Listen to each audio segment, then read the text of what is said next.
Hey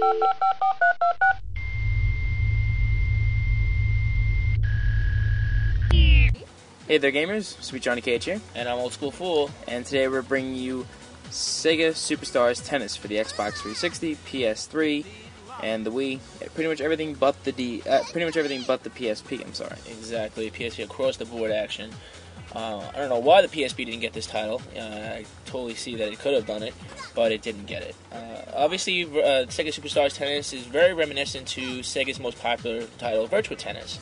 But this game, instead of having real tennis players, features all your Sega Superstar fans.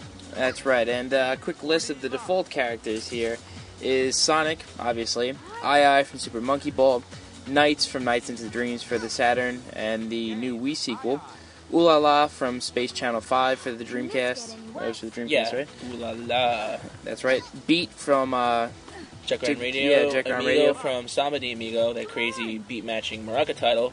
Tails, he comes from. And Eggman, which is really just Dr. Robotnik. That's that English translation. Yes, can't forget that. Speaking of the translations, this translation of a popular tennis game, it's just not exactly what I expected, though it does have a lot of positive points. So let's start with those first. Regular gameplay off the top of the bat, off the top of the racket, to be honest with you, is very reminiscent to Virtua Tennis. Now, this game features lots of cool stage selects. Each game stage select is similar to the background of each game. From everything from you have Curian Mansion, House of Dead, Jet Grind Radio, you have a futuristic board From Space Channel 5. from Space Channel 5. You have Monkey Island, obviously from Monkey Ball. It has a lot of reminiscent backgrounds from all your favorite titles. Now, in all honesty, the graphics look great. The background graphics are cool. The background characters in them are interactive. Yeah, as you see here in the Curian Mansion stage, you have zombies cheering you on in the background, and you actually play a mini-game on this stage a little bit later, but we'll get to that. Yes.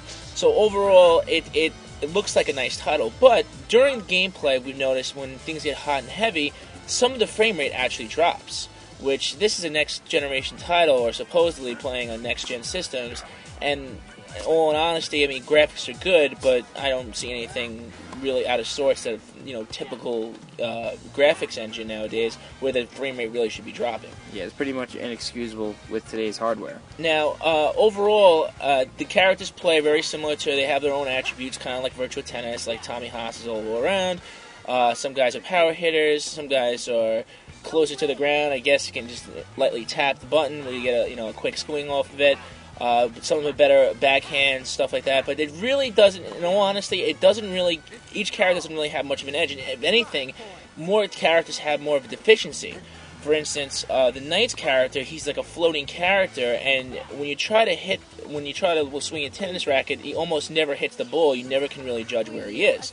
Though he's a really cool character to use, because if you're a Knights fan, you like using certain characters, and a lot of fun to see your favorite, Sega characters play tennis, because it's probably the only time you ever will see them do that. It overall is a little frustrating because the controls take a lot of getting used to. There's a strong learning curve. Unlike the easy gameplay from Virtua Tennis, this has actually been kind of like, I'd say, tweaked in the opposite direction, where it's actually a little confusing at first, especially depending on the characters, length, height, width, and whether they're floating or not. But overall, once you do get used to it, it becomes somewhat a fun and challenging title. I think that they spent a little bit too much time focusing on courts and character design, and spent too little time focusing on the ease of gameplay and, pretty much the learning curve, like you said. I just think that they could have spent a lot more time on it, because, in all honesty, it took me about, a half hour to actually start enjoying the game, because I kept missing every single ball that they threw at me. Speaking of enjoying the game, we also noticed about the main gameplay is that there happens to be one addition, aside from playing regular tennis, is that each character has a super special move, one per set. Now, it's a little cheesy. I mean, it looks cool because he kind of powers up. Sonic turns into the Super Sonic, and Super Saiyan Sonic over there, and kind of zaps it across the screen in 13 different directions and makes it hard for you. But you can still return him.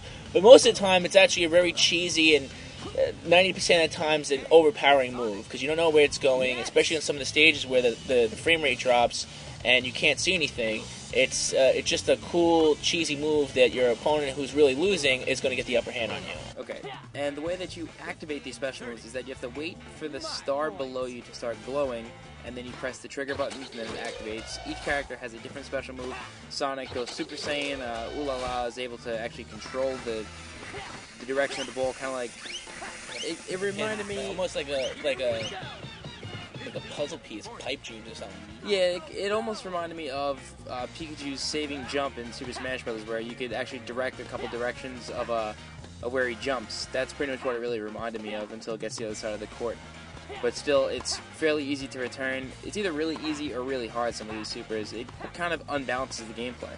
Yeah, it really does, especially if you have already a deficient character to begin with, kind of like the Knight's character. Because as cool as he looks, he's just probably the worst character in the game. I hit the ball once. The most enjoyable part of this title happens to be the bonus titles, the bonus games, which you can play by yourself or with another player. Now, for instance, in this bonus game, you play on Kyrian Mansion background, and you have two gargoyles just kind of serving balls to you. Glowing tennis balls, and you have to hit the zombies down. So you kind of have to hone your skills, which obviously will definitely help in learning curve of playing this title. But in the meantime, it's actually a lot of fun to play because it's time, and they can actually overrun you if you don't hit them correctly.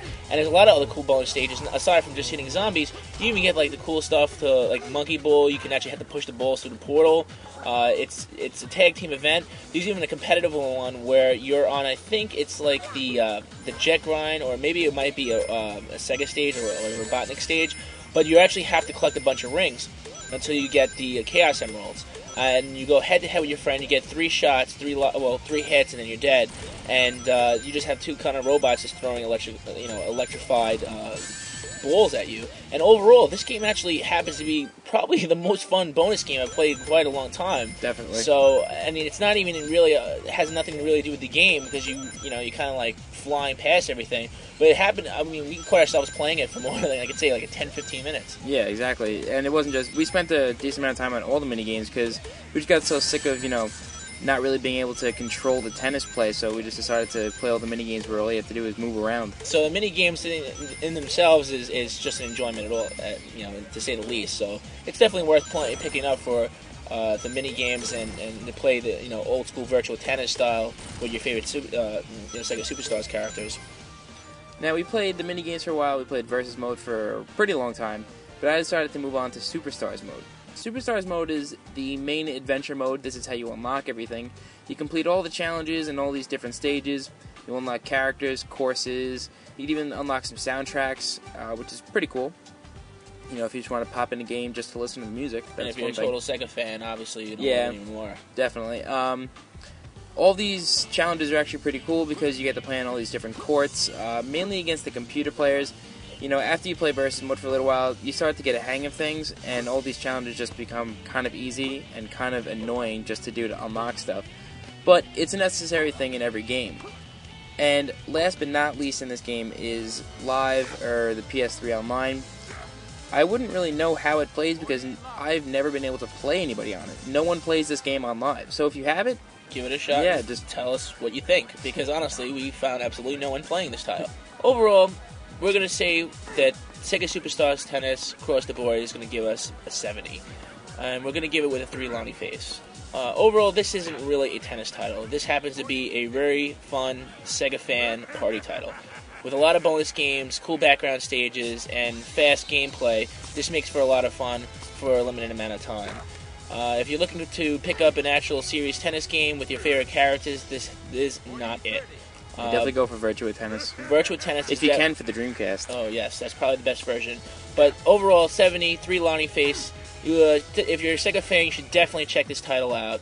If you want to know more about Sega Superstars Tennis and other games like this, for instance, Virtua Tennis for the Sega Dreamcast, check to the right of the video description and then a link to VideoGameCentral.com. You'll be glad you did.